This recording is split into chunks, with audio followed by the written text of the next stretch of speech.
Hello HJ, it's Greg again, and we're going to run this 5-micron wafer. We've already scanned the reference.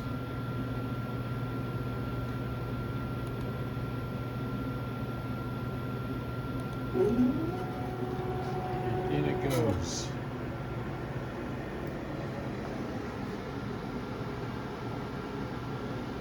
I have added some purge lines that were not previously installed. The stage has purge lines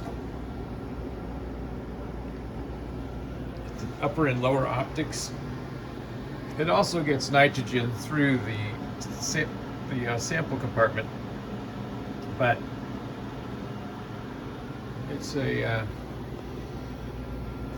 improvement to have the direct purge lines into the stage itself.